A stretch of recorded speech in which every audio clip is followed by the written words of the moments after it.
Hey, welcome to the Razzle Dazzle Show, a podcast where we make connections through the lens of video games and all things pop culture. I'm your host, Jared, and our guest today is Sandy Gordon. Sandy Gordon is a pixel artist at Yacht Club Games who blends classic pixel art techniques with a modern touch. His work emphasizes expressive sprite animation and storytelling through low-resolution detail. He has worked on games like the Shovel Knight series, Rivals of Aether, and most recently as lead artist on Mina the Hollower, coming soon to Steam and all consoles. Please let us know what you think about this episode somewhere on the internet, and be sure to follow us on our socials and subscribe to our YouTube channel. Links to them are down below. And with all that being said, it's Razzle Dazzle time.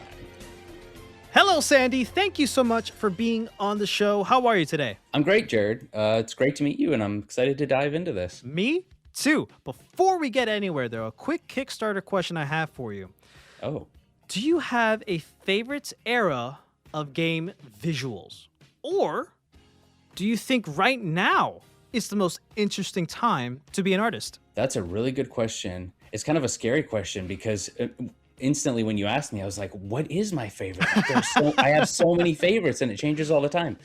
I think I'm someone who gets very easily inspired by good art. And that shapes and drives a lot of like what I do, like what interests me and what motivates me to make my own art. Yeah.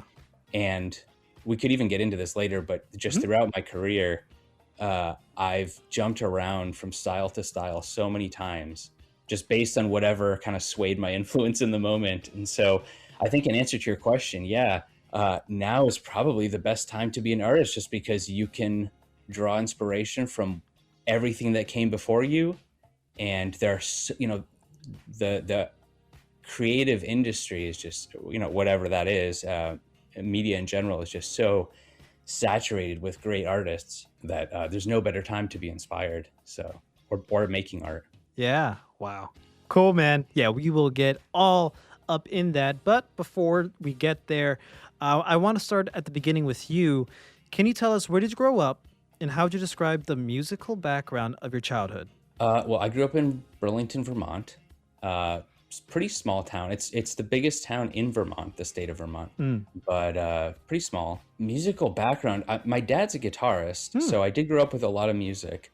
I have kind of a weird relationship with music because it's something that I've always had a latent interest in and dabbled in various instruments and wanting to make music at various points in my life. It's kind of like I don't even want to call it a hobby because, I can't like just pick up an instrument and jam with people, but I've made music at various times, and whether it was like, synth or just plug in a guitar into something and recording a little tune. I've written songs for my now wife at various points, like on keyboard, but I grew up listening to a lot. I mean, my dad and my uncle are both big metalheads. So I grew up with a lot of like everything from, rock and metal from like the 70s, like Thin Lizzy, Scorpions, UFO, Deep Purple, that kind of stuff, all the way to like now listening to like pretty heavy stuff like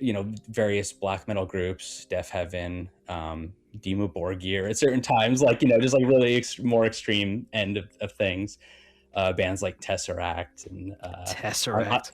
They're what a name. Gent band. Soundgarden, one of my favorite bands. Tesseract. I could go on forever. How old is that band? Tesseract? I think one of the more popular albums, Altered State, came out like 10 years ago. Oh, okay.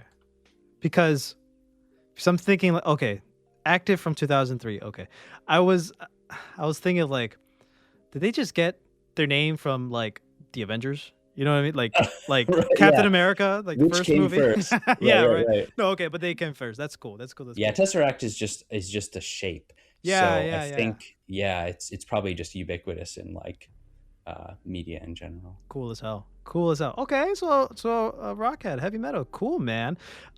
So you have already mentioned that you know how to play at least a little, at least a keyboard. So were there any instruments at all? Any other instruments growing up in the household?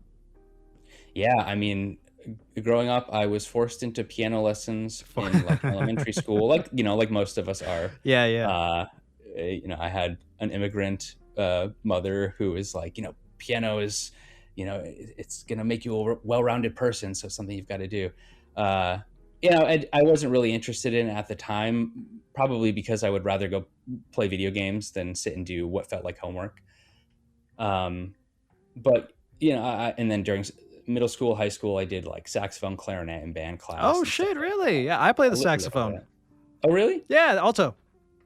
Yeah, alto, same here. Did you Sick. stick with it, or was that just a fleeting sort of thing? I didn't want it to be fleeting. Okay, so here's a story. Tangents, right? I said I encouraged tangents, didn't I? Let's hear it. So I fell in love. I first had the interest, the itch to play the saxophone because of the Electric Mayhem, Zoot, the saxophone player from the Muppets.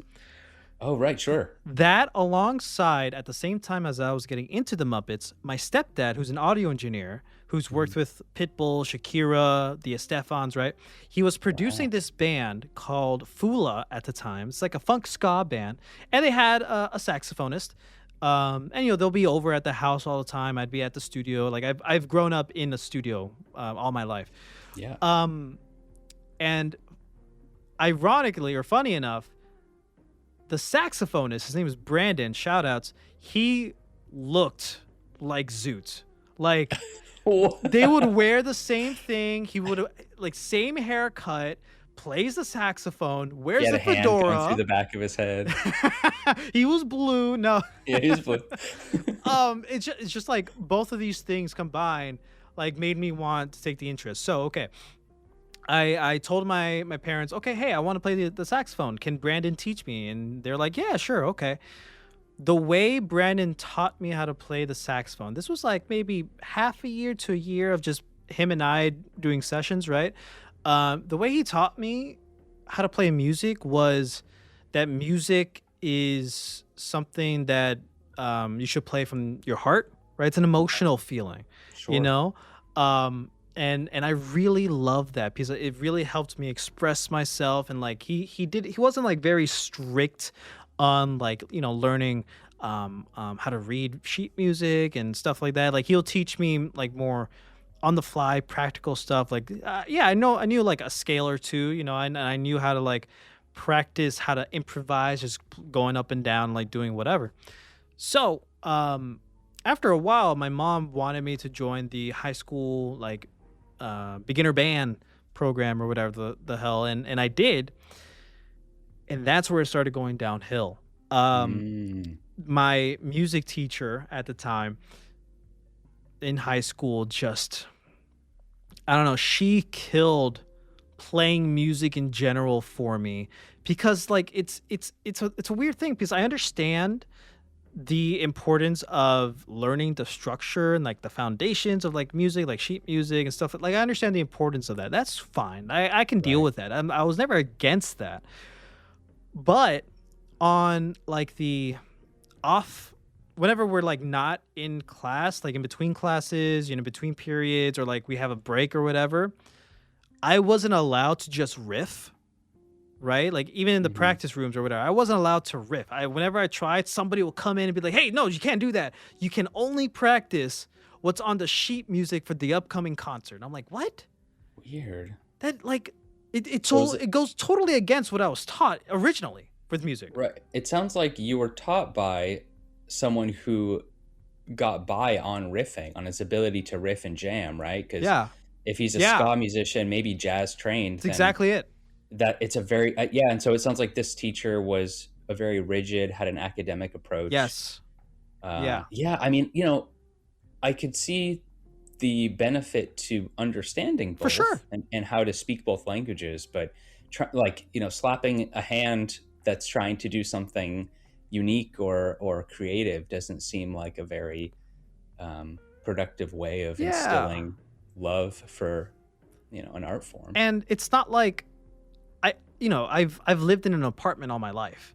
You can't practice the saxophone quietly. So the only practice space I had was like in the ravine like area behind our complex, and that's still that's still annoying. So the only other place I had to practice was in school, and I couldn't. I mean, I practice what I wanted to play freely. I couldn't do that, Right. which Sure. sucked. I still have my saxophones in my closet right now, and I've been trying to get back into music. Hell, I taught myself how to play the ocarina. Oh, cool. I have both a soprano and alto ocarina. I'm still trying to teach myself how to play the bass guitar. Yep. So I'm still trying to find that musical outlet for me, even if I can't actively practice the saxophone now.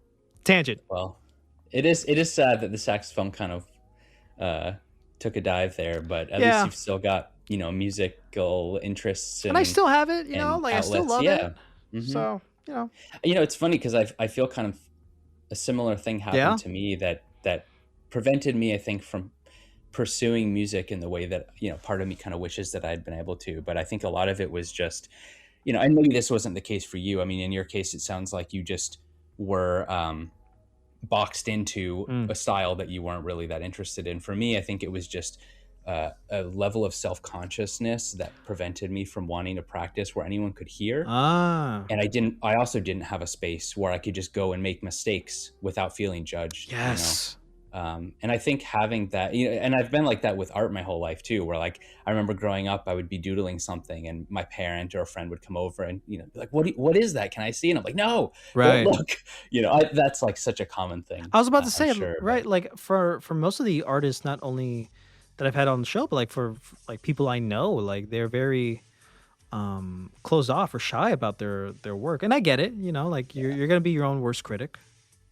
Well, making art is a very vulnerable process. Right. There are few people I know, either musicians or artists, who are comfortable sharing their process. I think just because it's so messy, and Mm. I think there's just a tendency, and I don't think this should be the case, but I think most people do have a tendency to shy away from showing the messy part of how they reached the polished, finished product. And I really wish that more people were more comfortable being vulnerable, or at least that, like, maybe in school or somewhere along the line, somewhere in your artistic journey, someone told you that it's okay to share that part of the process. Because I think if more artists were willing to share the messy side and their insecurities Mm. and their frustrations, I think more young artists would be okay pushing through that part of the process to get to where they're trying to get. Yeah, because I like that you said the word messy, because I feel like for someone who's completely talking out of their ass, because I'm not an artist, right? I don't paint or draw, but from what I have learned throughout the years and talking to other artists like you, we all have our own way of doing something, our own process to do something. And regardless of how that's seen, it's our own organized mess, if Hmm. that makes sense. And Yeah, from maybe out not even organized. exactly, yeah, like somebody can have a process that might seem so unorthodox to some people, but they're like, Right. but for that person, it's like this makes total sense to me. Like, Yeah. I have all my stuff here, I have all my stuff there. If I need to get these things into one place, this is how I do it, or whatever it is. And from someone outside looking in to a process that artists probably go through, or what I try to see what they go through, it's like art itself can be messy, but it's like trying to find the beauty within that mess. No, like there's so Hmm. many Hmm. so many renowned paintings in the world that are like worth hundreds of thousands of dollars or whatever, and to some people it's just like blobs and Hmm. color splatters or whatever, but there's a beauty within that mess. Does that make sense? No, absolutely. Okay. And I think to that point, some of the I think the art that attracts me the most and has always inspired me the most is the art that looks the loosest, and even sometimes is just a sketch. Because I think Oh, I think similar to music, just to get back to that a yeah, little yeah, bit, yeah. similar to music that feels or that sounds raw as Mm. opposed to overly produced. Mm. There's a rawness in the sketch, in the like a grunge band recording something in their garage, right? Yeah. With no producer. There's just something there that like makes you both feel like I can like this is super cool and looks or sounds great, but at the same time I could do that. Like Yeah. you're not just seeing the finished polished product. You're seeing something that speaks to you in more of like an emotional way. Mm. And I think that is like really what speaks to me and what I love about art in general. I love like, dude. I didn't notice it before because I didn't think about it this way, but you are absolutely right. I love it when I see fan art or whatever online or even in fucking comic books, right? Like Yeah, yeah, for variant covers where they yeah. show the pencil art underneath like the coloring and the inking and stuff like that. Yes. Like I love those variant covers because you're right, like that form of raw, or like when you're listening to a vinyl or a tape, and you Hmm. hear the static and the crunching and all that extra line noise or whatever. There's like something to that like I don't know. It gives it a different feel than, like you said, the finished product. It's fascinating. Yeah, it's funny. It's funny you say that. I've been really getting into comics Really. again lately. Yeah, I've gone through phases, but recently I've just been really pretty hard into it. And I've been like looking over artist editions of stuff, like Daredevil Born Again and Hell like, yeah. famous issues, and looking at the artist editions and just seeing like the whiteout on the page Mm. and, coffee stains or whatever, really like it puts it into a different perspective. One of my favorite artists right now, Daniel Warren Johnson, really, really amazing artist.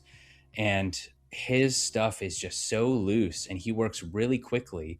And there's an energy to his work and his lines that you just don't see in a lot of Western comics because they're so polished and like Mm. so pristine. There's even like, the colorist might do a digital pass adding, effects that you could only do in, something like Photoshop or whatever.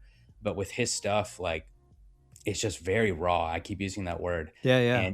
And it's just even more impactful to look at that way. I think it's refreshing. Is Daredevil your favorite superhero? No, I don't think so. He's Oh, cool though. Marvel's Batman. I'm yeah. I'm a fan, but no, I don't think he's my favorite. Gotcha. He's my Who's your favorite, so favorite? that's why I ask. Oh, okay. That answers that. Yeah. Well, why is he your favorite? I'm glad you asked. Like, oh my god, you're awesome, dude.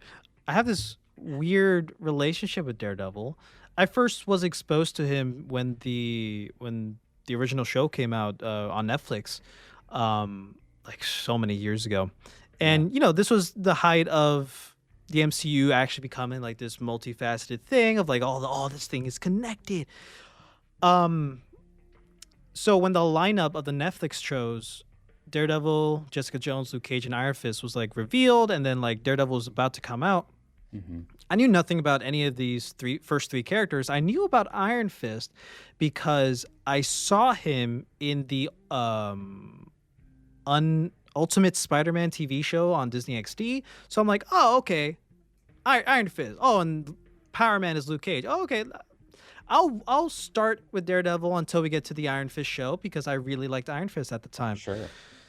Oh, that's a rough show. Anyways, I didn't. Yeah, I didn't even get to that one. yeah, good. You I'll don't be you don't honest. really need to, if I'm being honest. Uh, Um disappointing, but it's a good thing for me. So, I started watching the Daredevil show and I was like kind of creeped out about it, especially the it's the dark. title scene or the Yeah. title sequence. I was like creeped the out of it, but I was like intrigued. And there's this level of like weird comes here where like my grandma is a pastor, and I grew up in a church, right? Yeah. Obviously, the devil is a no-no. Sure. So watching a show about a guy who dresses up and calls himself Daredevil, dresses up as a devil, but he's Catholic. My family is Christian, so like that's it's whatever. Hmm.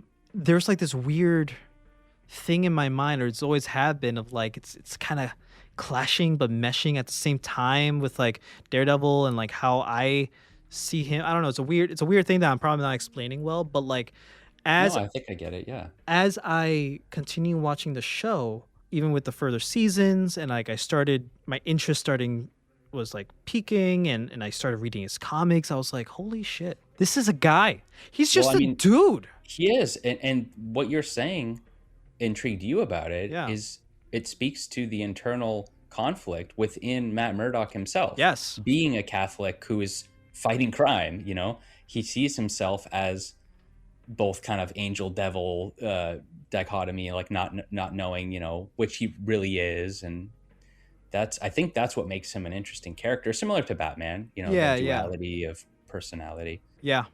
Yeah, man, no, Daredevil's Daredevil. definitely cool. I think he's up there for me. He's up there. Right. I love this already. Oh my god. Okay. Before we dive deeper into the art stuff, I still have a few more other questions to get to. More tangents. More tangents. Yes, more avenues for We love tangents. tangents on the Razzle Dazzle Show. Love it. We really do. What was your first band or musician that really got your attention when you were young? I think that's actually pretty easy for me, and Cool. it's Rush, the Canadian band Rush. Rush. Yeah, Wow. yeah, that was very formative for me. I remember still like sitting on the floor when I was like 3 or 4, looking at the Moving Pictures album, like jewel case, little booklet. Yeah, my dad is a big Rush fan, and so he kind of instilled that in me pretty early. Cool. Do you remember the first physical music you've owned that was yours? I do.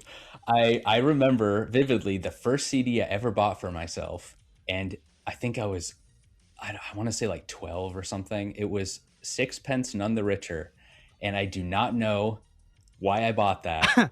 There was one song, that Kiss Me song, that I think I must have just liked at the time, and I was old enough to have a little bit of money, and I guess I was like, yeah, this one that day. I don't know, like it's not a genre I usually listen to. I mean, it's a good song, but I don't know. It was a weird pick.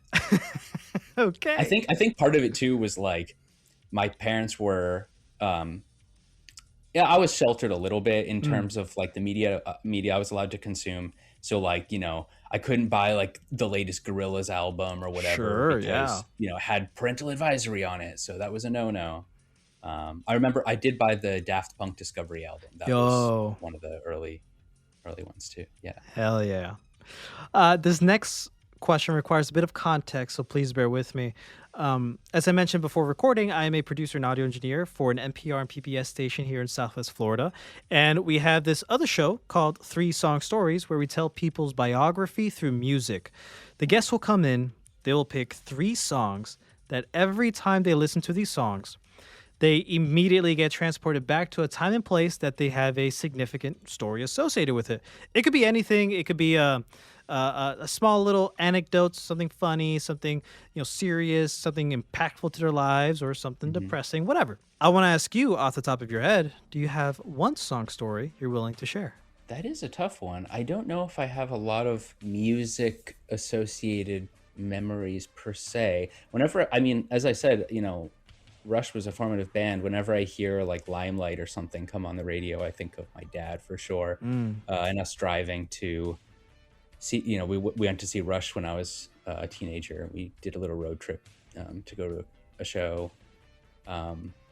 Whenever I hear Deftones, I think of a former coworker that was kind of a mentor for me right out of college. We also did a road trip to go see them out in Boston, I think it was at the time. And then I know you only said one. The song Option by Crosses really gets me emotionally every time I listen to it, just thinking about like my wife and stuff that we've done over the years. And it's a really good song. I would highly recommend it, but it's emotional. So it's one of those tear jerkers.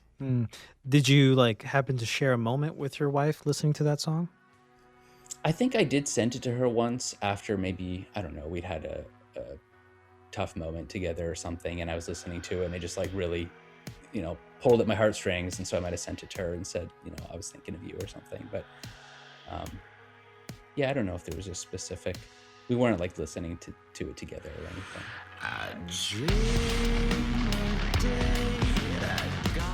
Well then, let's stick with that one. And how does that song fit into your life today? Well, we're still married. We just had our 10th anniversary, marriage anniversary. Congratulations. Thank you so much for sharing that little bit of your song story. You're very welcome. Yeah. As I said, I can go on a long tangent about music. Yeah. So it's funny. I like come in here thinking we're going to talk about art, and then you're like music, and I'm like, it just opened the floodgates. Good. Most people have the same type of reaction, you know, like I told you before, like our purpose here is to know more about you, the person, through the lens of your favorite media, not just the one thing that you are known for, Hmm. but like everything else. And I like to start with music on purpose because I feel like people in general have the most connection to music. You Hmm. know, like I feel like I feel like music reaches the biggest demographic of people than a video game or shows or movies do or comics. But I want to still talk about all these other things. I just like to start with music to like get you thinking about these things, you know? Sure, that's the universal language. Exactly. It's a language we all understand. Thank you, Stevie Wonder. Okay. So now let's start shifting gears into the world of video games and eventually art. Do you remember your first video game console? Did you have any video game consoles growing up in your household? Yeah, yeah. I grew up in the Nintendo era, Mm. NES. So that was my first console. I remember vividly like sitting on my uncle's bed while he was playing. I don't even remember. It was like a helicopter game, top down sort of thing. Um, Man, the name it's like it's on the tip of my tongue. But anyway, it was a military helicopter game, and I remember sitting on his bed playing with an unplugged controller while he played the game, and he's like, "Oh yeah, you're this guy, right?" And I'm like, "Oh yeah, okay." And like, am I doing it right? Did I win? And he's like, "Yeah, yeah, you won." It's just, he's just pointing to like an enemy tank or something that he blew up. But hey, it's an interactive moment at some level. But yeah, NES for sure. Mario 1, 2, 3. Actually, Mm. no, I'm wrong. Mario 1 and 3. For some reason, we didn't have two. Hmm. My friend had two, so I'd love going over to his house and being like, "Can we play Mario 2?" He's like, "No, I've played it already." I'm like, "Come on." Yeah, you played it. I haven't. Exactly. That's why I'm here. You think I'm friends It's with the you for any other only reason? reason. Yeah.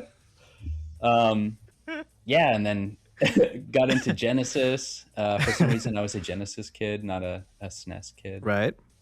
Did the same thing with my other friend who had a SNES. I was like, "Hey, come on, we got to play, whatever, Mario All Stars or Mario Kart." Right. Yeah, yeah, yeah. Okay. Speaking of just older games, right? And here's the transition. A lot of people think pixel art is just about nostalgia, and obvious. Mm. There's the obvious reason why people would think that, but what do you think about that? What do you think about the misconception that people think about, Well, or I'm sorry, what do you think people misunderstand most about pixel art? And there's a reason why I'm asking this because there's a reason why I bring up nostalgia right after asking what games you had growing up. yeah, I mean, I don't want to take the nostalgia element out of the equation. I think nostalgia is an important part of what a lot of, I guess, mainstream gamers might find appealing about, a game like Shovel Knight, a game that Mm. I've worked on, that does appeal to retro, memories of pulling out an NES and playing, Mega Man's or Mario's or whatever. Um, I think the thing that people get wrong a lot about pixel art though is that it's not an art style, it's an art medium. Mm. And that is why I think it has found such a strong hold in the indie community these days, because you don't really need to have an impressive rig or a lot of money to buy, licenses and stuff for heavy duty software that AAA devs use. You can, there's free software out there like sprites, a ubiquitous pixel art dedicated software, and you could download that and learn how to pixel and start making games pretty seamlessly, Hmm. I would say. So I think it's a mistake to think that uh, pixel art is a style when you have things that look from everything from whatever, Castlevania 1 to like Owlboy or Blasphemous Yeah. or Symphony of the Night. These are all pixel art, but they look drastically different. And I think that it deserves, sort of just more reverence from people playing these games and understanding what goes into making them look as good as they do, or the way that they do. Gotcha. Then here's the follow up to that question. Do you remember the first time pixel art really clicked for you as, I guess, not as an art form, as an art medium, or both, and not just like an old looking game? Like, do you remember that first time where you're like, holy shit, this game looks good, and it so happens to be a pixel art game? Well, sort of, yeah. I think it's sort of the same as what got me interested in trying pixel art in the first place. And that was a game called Nuclear Throne, which actually just celebrated its 10th anniversary Cool. last year. Yeah, I was sort of dabbling in pixel art at one point. I was working on some small mobile games, and I was trying HD art, I think, originally, and then I was like, maybe pixel would be a little faster. So I was doodling a little bit, and then I happened across a Twitch stream by JW from the company Vlambeer, and he was coding a game called Nuclear Throne. It was still in early development, and I was like, this looks really interesting. I like the gameplay, and I thought the art was really charming. And then I come to find out that the art was done by a pixel artist named Paul Veer, who I'm lucky enough to now call a friend. He's a really nice guy, and I learned a lot just kind of studying his work early on. And he also did a couple streams, or not a couple. He was doing a bunch of live streams of his art at the time, and I learned a lot, and I was really inspired by watching him make the sprites. And there's a simplicity to the style they chose to go with. I'm sure just because it was a little faster to make the assets. It was pretty low resolution game, but there's also a lot of charm to the art because of the simplicity, and just getting inspired by the intricate little details and animation that he was putting into these characters. These tiny sprites really spoke to me, and I was like, wow, okay, this looks like really fun to do. And I think I mean, the rest is history at that point. I think I just tried it and never stopped. But I think that's when, just to circle back, I think that's when I thought like pixel art is more than just, and I don't fault anyone for thinking this if they're just uninformed or, it hasn't clicked for them, but pixel art is more than just like old games. Yeah. It really is an art medium, like oil paint or watercolor or, whatever, charcoal. It's like you pick this up and there are techniques that are exclusive to pixel art, dithering, there's a lot of like different styles out there, and diving into learning why certain artists choose to render things the way they do and how that affects the hardware that it's being implemented for, or how it affects just the overall aesthetic of the game, really was interesting to me for a long time. Then I want to backtrack a little bit. You've mentioned that even as a kid, you've always been doodling, drawing something, regardless if you were comfortable enough sharing that.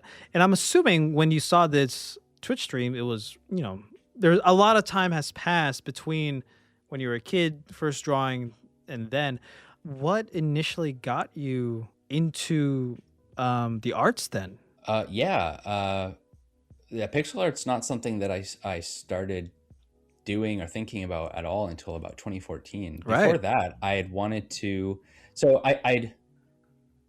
It's tricky. I had always known kind of what I wanted to do, but never really knew how to do it as a career. Not that you need to. I don't think it's that important necessarily to turn a hobby into a career, but it was something that I had just grown up thinking, this is what I want to do, and make games or do art for games, something along those lines. But at various points I was like, well, maybe I want to do comics. Maybe I want to do 3D animation. I went to college for 3D animation actually, and did not end up, sticking with that, obviously. I tried doing, at one point I was like, I want to do concept art for games. And I actually have, like, it's funny. The other day I was looking at a bunch of my old artwork and I was like, geez, I have so many different styles. Like just like scrolling through my old Tumblr posts, something that I haven't updated in over a decade. And I was like, what was I thinking? Like I was inspired by this thing one day, and then the next week it's like a total 180 shift in art style. And so it was just very clear that I didn't really know what I wanted to do, or like how to get into any creative industry.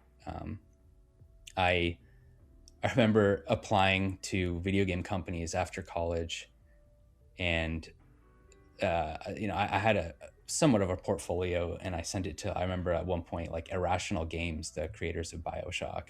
Wow. And for whatever reason, that was like what I was really into at the time. And it's like, yeah, it'd be so cool to work there. And they had a position open for some sort of junior level designer or artist.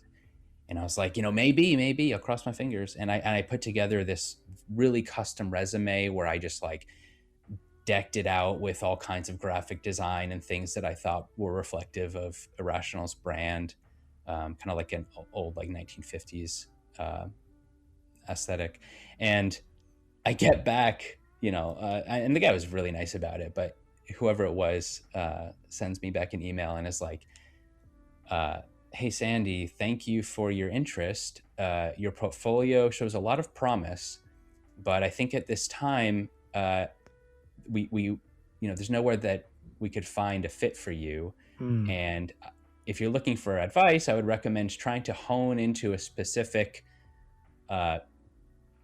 skill set or style or some way to kind of direct, like channel my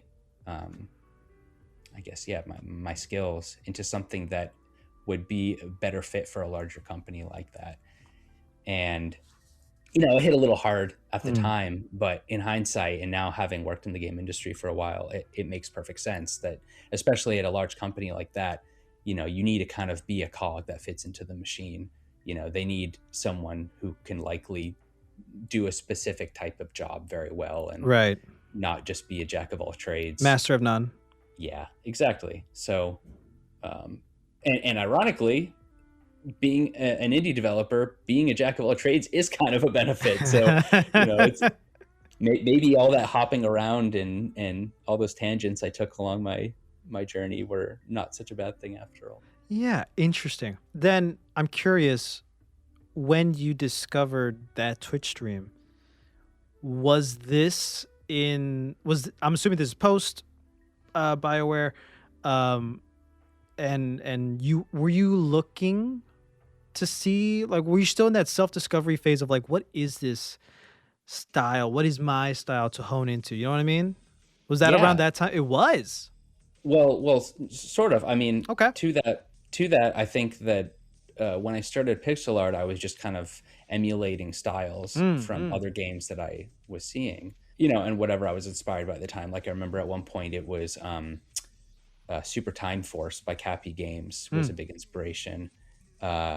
And I was, I was doing anime. I mean, you can go back and look at some of my old stuff online. Oh, yeah. It's like, I have. I was doing, yeah, okay. so you might have seen, if you're familiar with that game and the art style, I have a handful of animations, like some really early stuff that looks pretty similar. And even when I joined Yacht Club Games, I was like, at that point, I was just kind of a chameleon, like an art chameleon. Like I felt pretty comfortable emulating other people's styles, but I did not feel like I had my own. And so when I joined Yacht Club and I was going to work on Shovel Knight, I was like, all right, time to become a Shovel Knight person.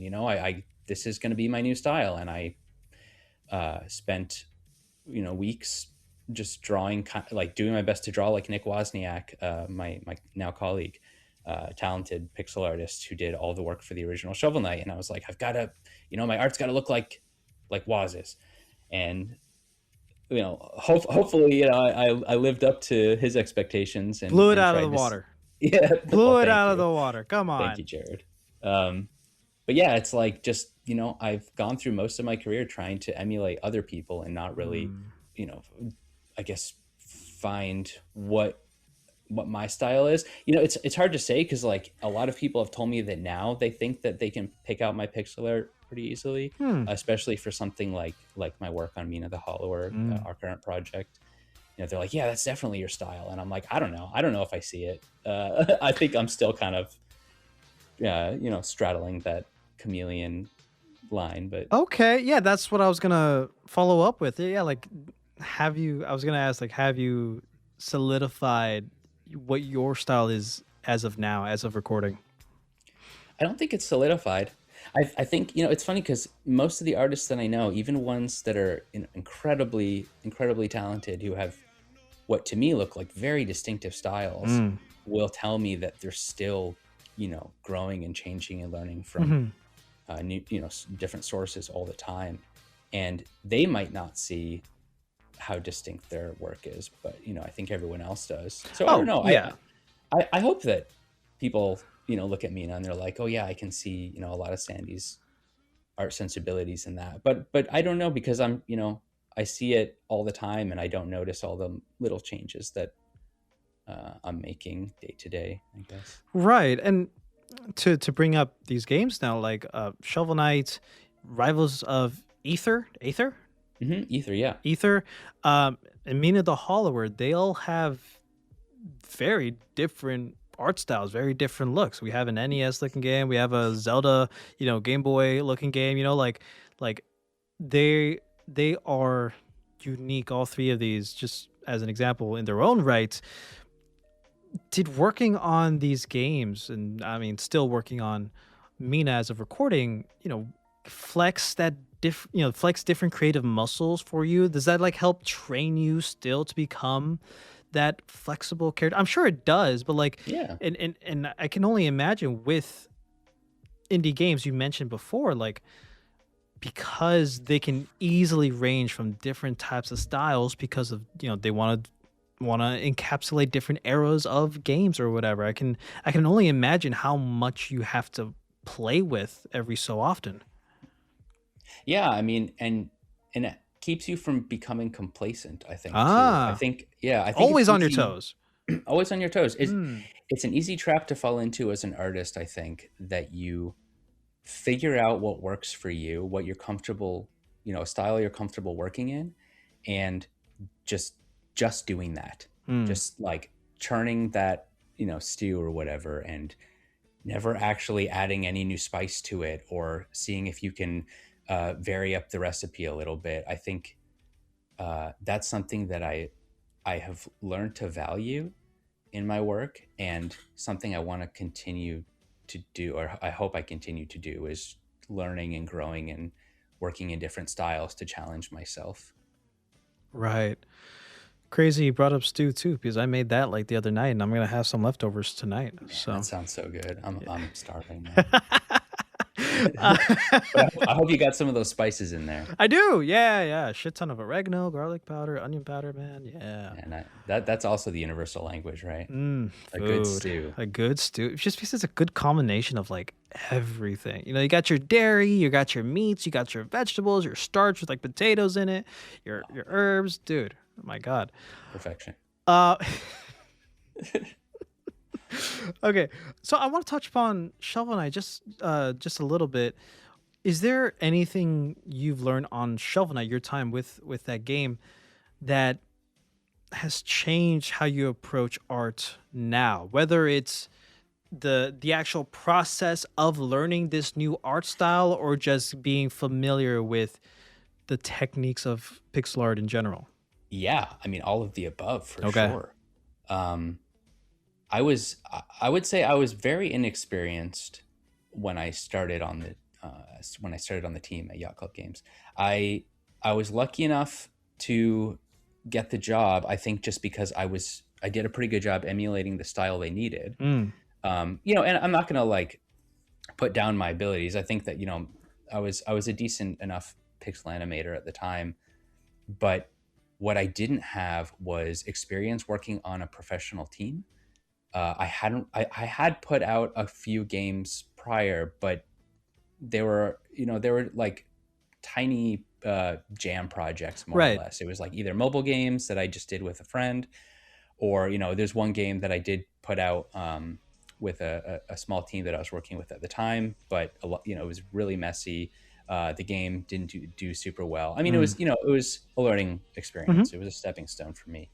I don't want to disparage what the takeaways that I gained from that, but yeah, I learned a lot. I mean, not only just a ton about how to make, like about frame efficiency, working with palette restrictions, hardware restrictions, at least emulating hardware restrictions like we did on Shovel Knight. I learned a ton from Nick Waz about just how to animate with efficiency, how to think about not really how to, but like making sure that you check a lot of boxes, like thinking about color theory, making sure that foreground elements and sprites pop against backgrounds, making sure that animation and silhouettes are readable, because when you're playing a game, you want to make sure that the most important things on screen are the things that are catching your eye, not the things that should be fading into the background and just sort of be set dressing, right, for the level. Working on a team, I mean, those guys were all veterans already, not only having made Shovel Knight, which was just such a critically acclaimed title, but before that they had years of experience working at Way Forward, and that was kind of like a Love Way Forward, man. yeah, I mean, yeah, Dude.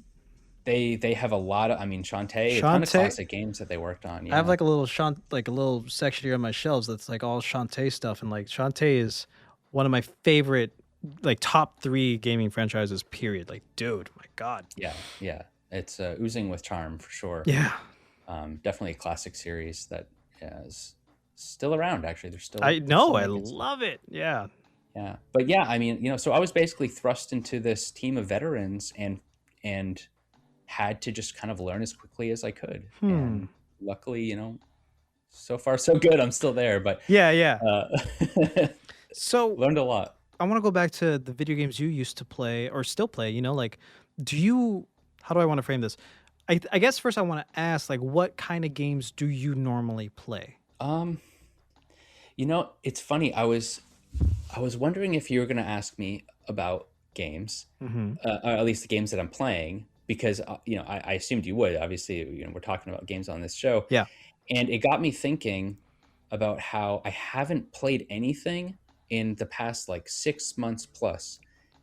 And it's not because, it's not for lack of having a backlog. I think it's just there's so much that interests me that I'm distracted in my free time by all kinds of other things, like be it a show or a movie or comics, or I know that feeling. drawing. Yeah, it's hard. It's like games are just such an investment these days, because they're often long, and or they're online experiences. Like I was playing Marvel Rivals for a little bit. Hell It's yeah. like, okay, well, it's a great game. It's super fun, but it's an investment too, because if you want to compete at any level, you got to like really put in the time. You got to learn the characters. Yeah. Yeah. I'm happy to say that I'm friends with like a couple of the voice actors in that game, and that's been on the cool. show. So like, that's awesome. Yeah.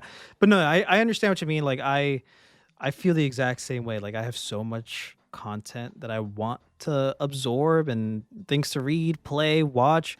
I've been actively trying to, and also doing this show, and then like my full-time job, and then school, like, yeah, exactly. It's like there's life so gets in the much. way, right? Yeah. And I've been actually trying to make a more conscious effort to get through my backlogs, and I've been tackling a mix of like longer RPGs. Like I finished Final Fantasy 13 2 and Lightning Returns like within a week, right?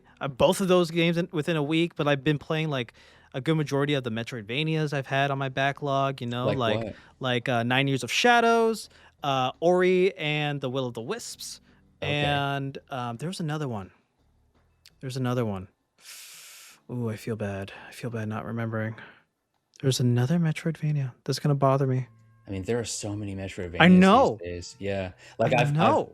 I need to play Nine Souls. I need to play Silk That's Song. still on my backlog. Yeah, Yeah. dude, I get There's it. so many. But anyways, no, I understand the struggles of like making the time, and also like you're working in games, so like your life is about video games. But like Yeah. for the question I asked, I guess I mean more like not what you're playing now. I mean like, you What do I know, gravitate toward?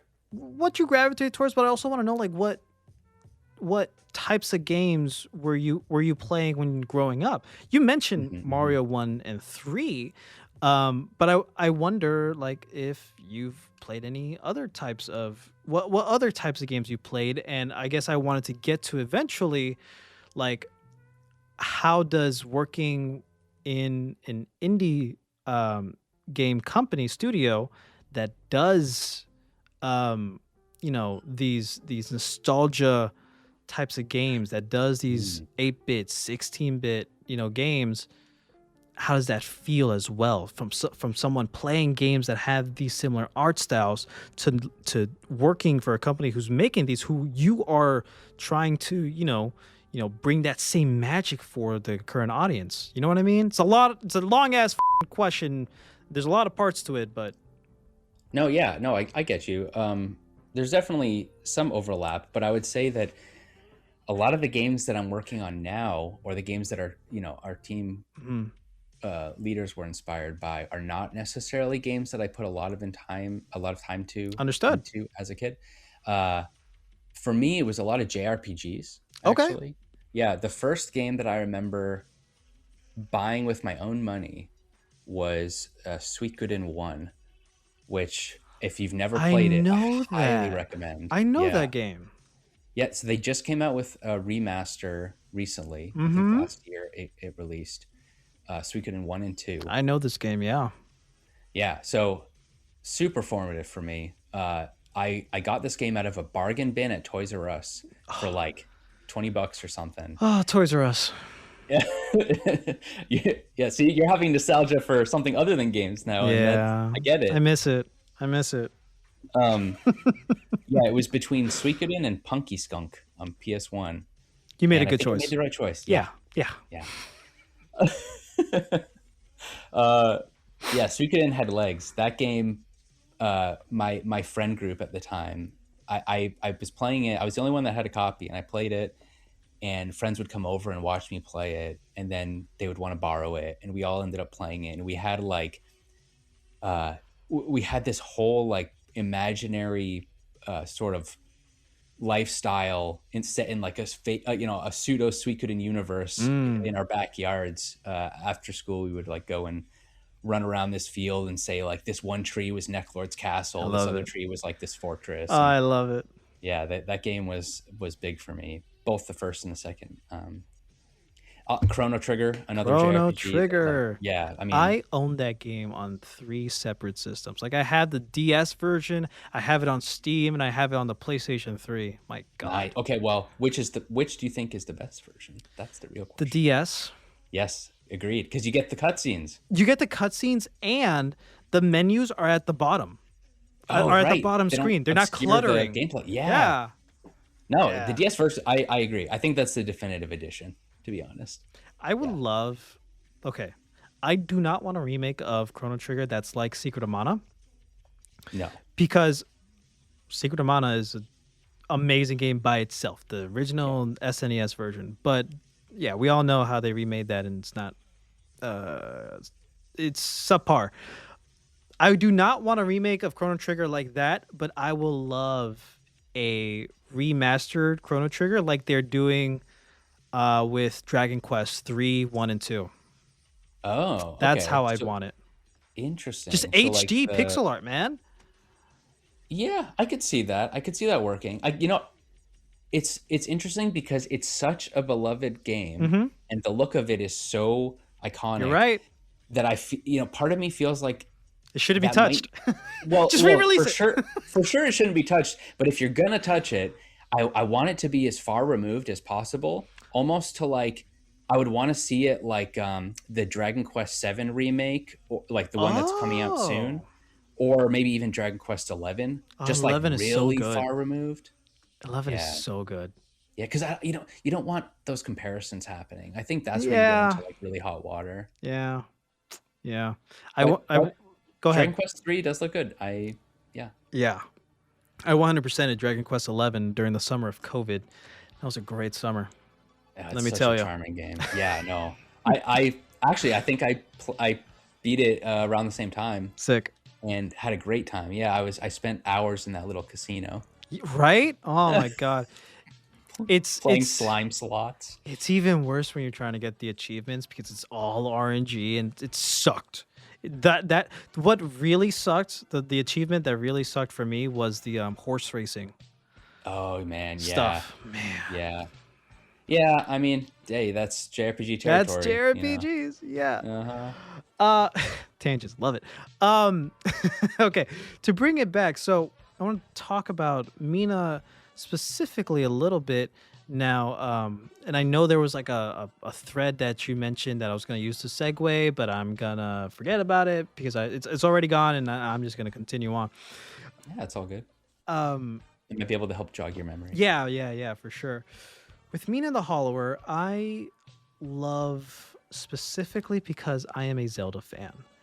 And I love how charming it is, but still it's keeping like a lot of spooky vibes, right? It's upcoming as of recording. I hope that this episode will release alongside or close to the release window of Mina the Hollower, whenever that is. Mhm. Um, but I really, I see. I remember the thread. The reason why I asked you the questions before is to know like since these are the games that you played were not like the games that you have worked on now. I want to ask like in retrospect, I guess, balancing and honoring the core inspirations of Mina the Hollower, of Shovel Knight and stuff. How do you go about that without feeling like you're just repeating the Right. 18 16-bit stuff from the past? Does that make sense? No, yeah, I get that question. You're saying like how do we, at least for my part, how do I Yes. make it not look like a ripoff of like Link's Awakening or whatever Yeah, exactly. And inspiration? also Yeah. like and because of inspiration, because that's why I wanted to ask like if you have played and grown up with games similar to Mina or to Shovel Knight, like how does that also play into it? Yeah, I mean, so Mina and Shovel Knight and all the games that Hmm. we tend to make are retro inspired with Yeah. modern sensibilities, right? And so what that means is we want to evoke nostalgia without the game actually playing the way that those old games actually do. Hmm. Um, so when you look at one of our games, we want you to feel like it could be on that old hardware, but it actually couldn't. There's no way it could run. It's a Right. modern game, right? For all intents and purposes. For my part, in the art style, and thinking about all of that, uh, we wanted it to feel like a Game Boy Color game, Hmm. but and so as a result, we did adhere to a lot of the same restrictions that you would need to apply when making a Game Boy Color game, like only 4 colors per 8 by 8 pixel tile, things like that. We have a fixed palette that we're working with, but uh, because it's not running on the actual hardware, it meant that we were able to kind of run away with our creativity at times Mm. and put a lot more detail into things that might be considered overworked or would just be like too much detail in an old sprite because it would start to uh, weigh things down a little bit in the hardware, but like for us it doesn't matter. Like we have as much you know RAM, the computers have so much RAM like and memory that like it doesn't really matter at this point. We're not working on cartridges or anything Right. like that we need to think about. So yeah, it was really just like, okay, here are the baseline restrictions and things that I want to keep in mind, but beyond that, I can kind of go ham on little animations and infuse as much charm into animating like a single hand motion to evoke a gesture, as opposed to on Game Boy it would have just been like one sprite, one frame. Yeah. So things like that, I think, and that's really what's made it fun too, is like the challenge of those restrictions, but also being able to play around them.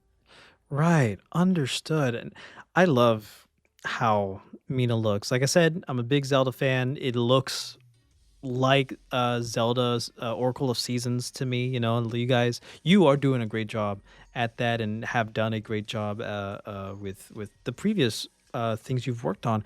And I think it's crazy how just hearing your journey and hearing how your relationship with games and even with your own art style, and like just hearing everything that you're saying this today, it puts into perspective how I look at video game art, especially pixel art. We were talking earlier. A lot of our friends are also pixel artists. Like we know a lot of other people within the industry who do the same kind of art medium, art form, and it's crazy how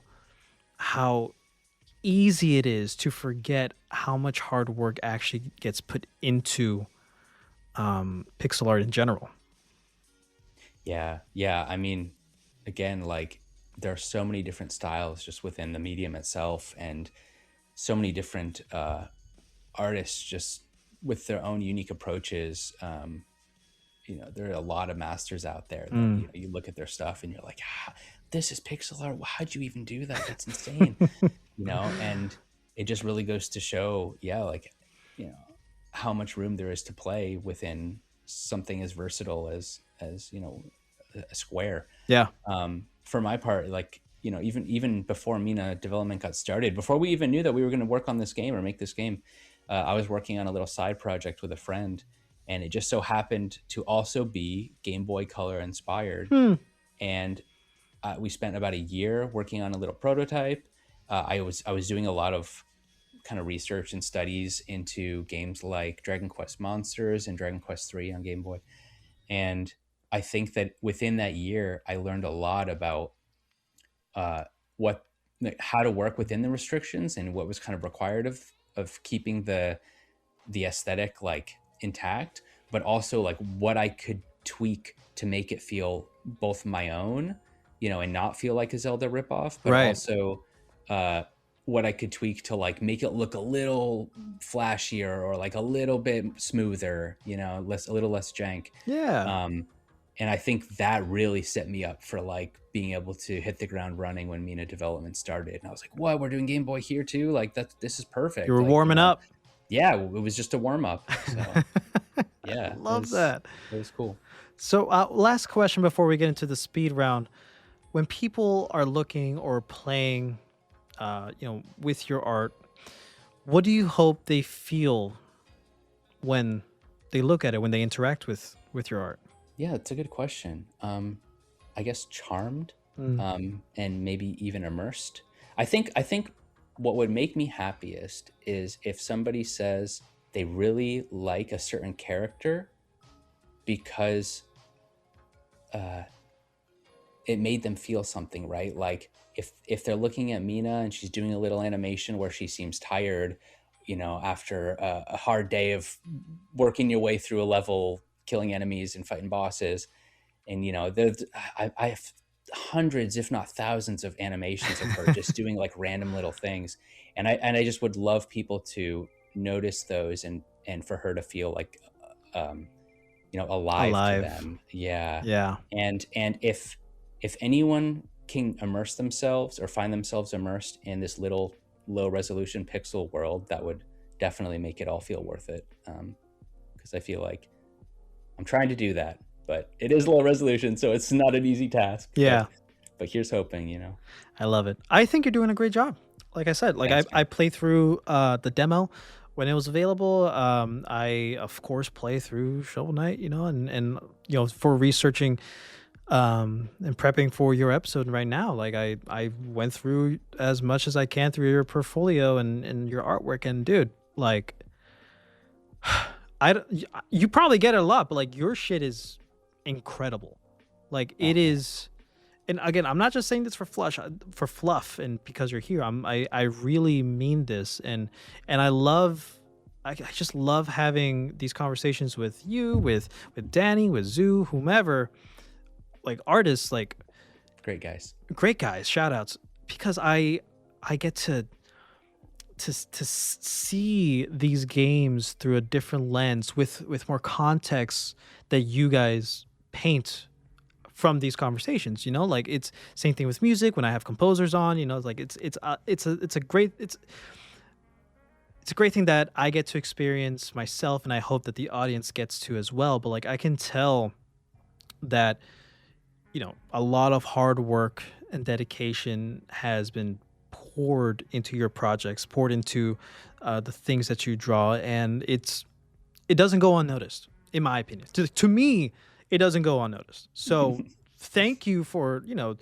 for doing what you love, for following your love of video games, for following your love of creativity, art, all that stuff, and like coming to a place where you get to bring that joy, that charm to life with these games. It's amazing. That's very kind of you, Jared. Nothing short of amazing. I appreciate it. Thank you. Thanks, Yeah, man. All right, let's get into the speed round where I'm going to ask you a bunch of silly, random questions, and we're going to see how you do. You ready? Let's do it. All right. You can take your time with these, by the way. I just call it the speed round. If you were the final boss in a video game, what would your title be? My title? Oh, man. What you mean, like a Dark Souls title? Glutton Lord or something? Yeah. Oh, man. What would my title be? How about I don't think I've ever been asked a more difficult question, Jared. Good. That's the best thing you can ever say to a journalist, to an interviewer. Like, I have never been asked this before. You know, that means I gotcha. You know? Yeah, I genuinely haven't. And not a gotcha in a bad way. It's not a gotcha question in a bad way. Yeah. How about the absent? The absent. That's good. Yeah, that's good. Don't ask me why. I'm just thinking about like, whenever I play games, I tend to play stealthy characters. So I feel like if I was a boss fight, I would also be kind of a stealthy boss. Gotcha. What would your boss theme music be? And you can choose any song from anywhere. Huh. It would be "In Your Words" by Lamb of God. Okay. Yeah, I think that would be epic. An epic music for the absent. For the absent. I love it. If you were a superhero, what would your name be and what powers would you have? What would my name be? Man, I don't know what my name would be. I think it would depend on my powers probably. Okay. I have thought about powers before. If I had superhero powers, so my go-to was always Wolverine's healing factor. Yo. Mm-hmm. Because, you know, just thinking about that, I was like, well, you know, you could live a long time, do anything, try anything out without the risk. You could like fight crime or injustice without any kind of, risk to of bodily harm. But then I always go to thinking, well, if I had a healing factor, the government would want me, and then or like, you know, some nefarious faction, right? And if you get captured, they could just torture you indefinitely forever and you can't die. You know, there's no escape. Yeah. So maybe that's not the best answer. I don't know. Maybe I'm thinking too hard about it. And also, it doesn't mean he doesn't feel the pain. That's true. Exactly. No, he does. Like Wolverine feels the pain. Yeah. You know, I mean, maybe you get used to it after a while. Probably not. Yeah, that's what he says in like comics and shows. It's just like, you get used to it, bub. You get used to it, bub. Yeah. I don't know. Maybe like maybe the real answer is like a smart Hulk, you know, Professor Hulk, you know, where it's like he can turn into the Hulk at will, but he's got Bruce Banner's intellect, right? Or like control over his faculties. That would be cool. That's what I would choose. In your name? Shulk. Shulk. I'm really feeling it. Are you a Xenoblade fan at all? No, but I figured you'd be thinking that. Yeah. Let's just say it stands for Sandy Hulk. Got it. Yeah. That's my answer. Sandy Hook. If you can live in the world of your favorite childhood show, movie, or video game, which one would it be and why? Dang. The Chrono Trigger world could be pretty nice. Which era? That's a good, yeah, that's a good point. I don't, maybe Zeal. Oh, wow. Yeah, kind of. See, it looks kind of nice around there. I don't know. They got magic. Yeah. What would you choose? I'm curious what your answer would be. For me, I would just choose 1000 AD, like in the town, in the starter town. Yeah, chill vibes. Yeah, I want to listen to what's his name? What's the singing robot's name again? Gato. Oh my god, I would visit him every day. Gato's #1 fan. Yes, I will go to all of his concerts, all of his battle matches or whatever. Hell yeah. Man, someone's got to make a Gato concert shirt. Like, one of those band shirts that on the back has like a bunch of, locations for their tour, but it says like Zeal or whatever, and like all the different eras. Yeah. Oh my god. That's such a good idea. I love that. Oh my god. If you could have a friend from your childhood favorite show, movie, or game, who would it be and why? Man, that's another good question. And it's like, it's one of those questions that I feel like I should have a ready answer for because it's such an obvious, like, just thing to think about, randomly one day, but I don't know that I do. The lead character of Suikoden. Oh yeah, Suikoden. Oh yeah, maybe like Flick or Victor from Suikoden, like one of those guys. That would be, yeah, or maybe someone that would be more like a mix of a mentor and a friend, like someone who like a Miyagi, always like a Miyagi type of character. Not like a teacher, more like someone who just always has your back. Gotcha. Like a little John, like a big guy that's just like, yeah, I got you, buddy, I got you. My little friend. Right. Okay. Yeah. Have you ever drawn your dog into any of your video game projects? Oh, I've drawn people's cats. Mm-hmm. Have I drawn my dog? I feel like I have, but I can't remember when. I think I might have at least drawn my previous dog, my family dog, who's since passed, but he was a little orange Pomeranian. I swear I've done a sprite of him before. But yeah, I've definitely done pets though. I've done like friends' pets. Yeah.